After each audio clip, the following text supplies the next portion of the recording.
Prema Kumar. I'm working in a bank.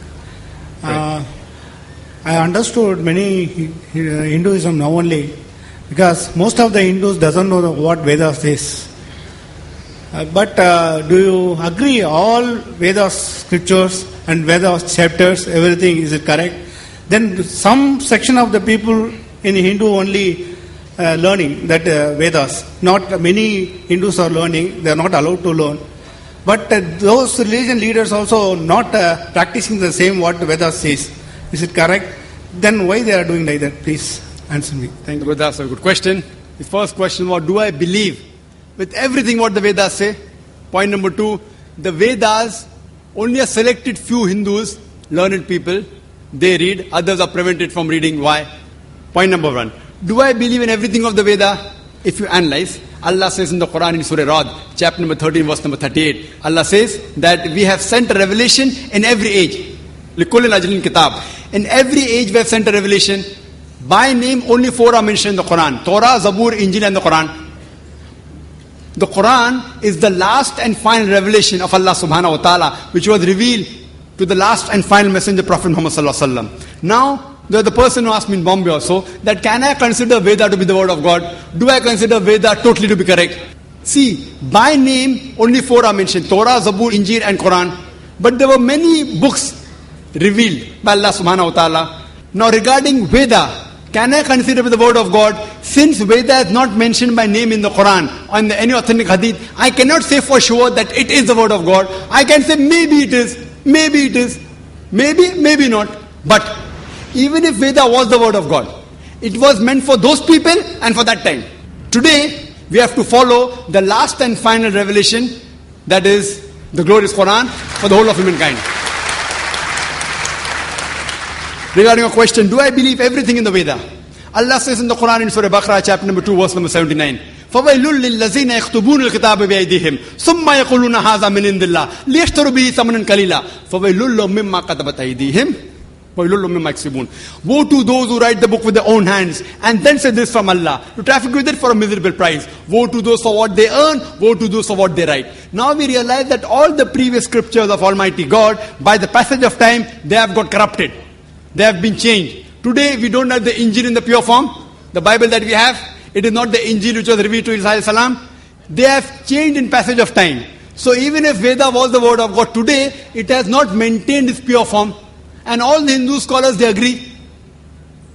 So Allah says in Surah Hijr chapter 15 verse number 9, that we have revealed the Quran and we shall guide from corruption. Quran is also called as the Furqan, the criteria to judge right from wrong. So what I say, that whatever is matching with the Quran in the Vedas, I accept it to be true. What doesn't match, I leave it aside.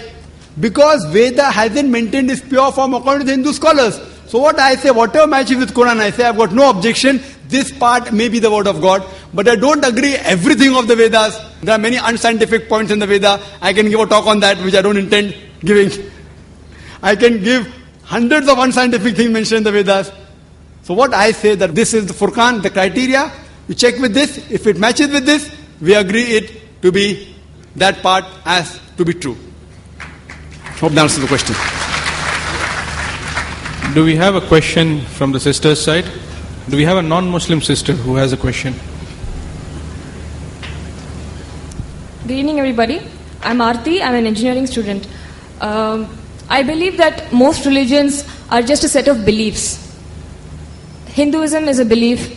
Islam is a belief. Christianity is a belief. And most major religions like the Islam or the Hinduism or the Christianity have been formed through ages. They have come past through a lot of ages. So there can be a lot of additions and subtractions which can add value to the religion and which can also cause some kind of a demolition to the name of the religion itself. So my question is, why do we have to stick on to few religious books like the Quran or the Vedas to follow a life of our own? Why can't we just take the rights, the positives and the negatives and leave the negatives alone and take the positives of the Quran and take the positives of the Vedas alone and lead a life of good? And no matter what, for example, no matter what the Vedas say or no matter what the Quran says, I believe that a man should have a single wife.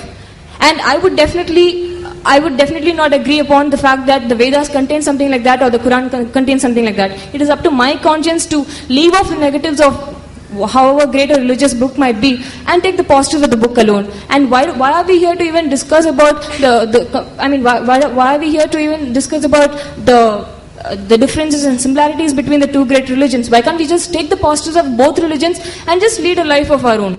That's my question. Sisters asked a very good question. A very good question, a very relevant question. That why should we follow religion?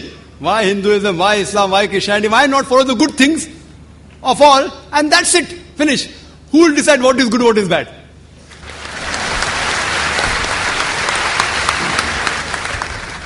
For example, in America, wearing skirts and shorts is common. Western country, it is modest. So for there, wearing skirts and shorts is modest. If you wear in Chennai, if a girl walks on the streets with shorts and skirts, you will call it immodest, including you, sister. Even you say she is immodest. So what is modest in America is not modest here. When I went to America a few years back, there was a person who told me that you Indian women, you are immodest. I was shocked. Why? How come Indian women are modest? Because when you wear the sari, you show your belly. So for the American, the woman showing the belly is immodest. So who will decide? If you go to certain Muslim countries, the Arab countries, looking at a woman, staring at a woman is immodest. Here, as long as you don't touch a woman, you can talk to her, you can look at her, it's modest. Therefore, when you greet the Indian, they say namaste without touching. In the Western countries, it is common that you shake hands. So shaking hand between a lady and a man is modesty. As long as you shake hand and don't touch any other part of the body, in some Western countries it is modest. In other Western countries, kissing a woman on the lips and the cheek is modest. In some Western countries, you can do what you want, the male and the female. As long as you do willingly, it is modest. Who will decide? Who will decide? Who will decide? If you go to America, there are nude beaches. There was a ship, I read in the Times of India 2 months back, a nude cruise. Nude. Everyone in the ship will be nude. For them it is modest. Who will decide? The best person to decide is the Creator, sister. Now I am asking you, who will decide what is right, what is wrong? Who will decide? And if you say that select the best, I am with you. I agree with you, sister. Select the best of all the religions. So that's what I have done. I have selected the best from the Vedas.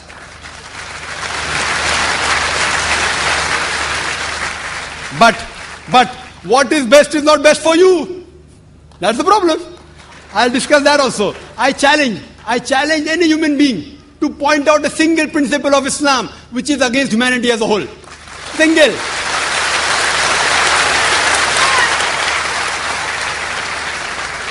I challenge, I say, I am not speaking on behalf of the other Muslims. I am putting my head on the guillotine. I challenge anyone.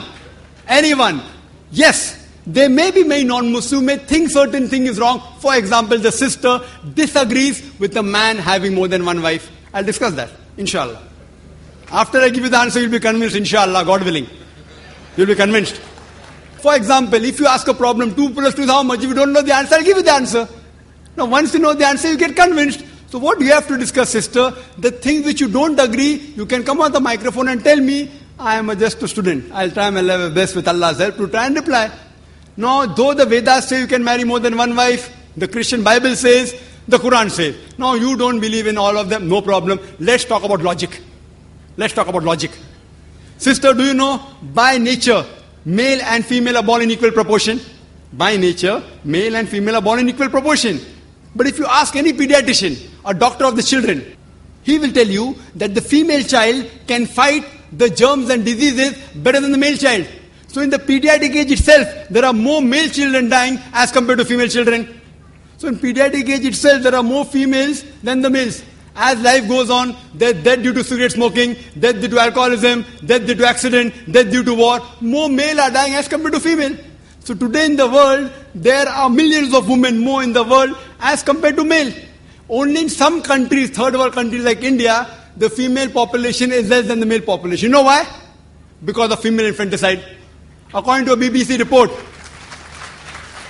report, according to Emily Buchanan, on the program Let Her Die, the topic was assignment. Every day, more than 3,000 fetuses are being aborted in India after they identified that they're females.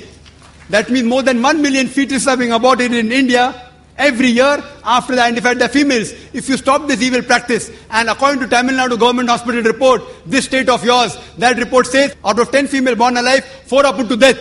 Do you say it is right? It is wrong. If you stop this evil practice, even in India, the female population will become more than the male population. In America alone, there are 7.8 million females more than male. In UK alone, there are 4 million females more than male. In Germany alone, there are 5 million females more than male. In Russia alone, there are 9 million females more than male. God alone knows how many millions of females are more than males in the world. Suppose, sister, hypothetical question. Suppose my sister happens to live in America. Or suppose your sister happens to live in America, USA. And the market is saturated. Every man has found a woman for himself. Yet, there will be 7.8 million females who will not find life partners. Now, only option remaining for them, for these females who have got no life partner, is that either marry a man who already has a wife or become public property.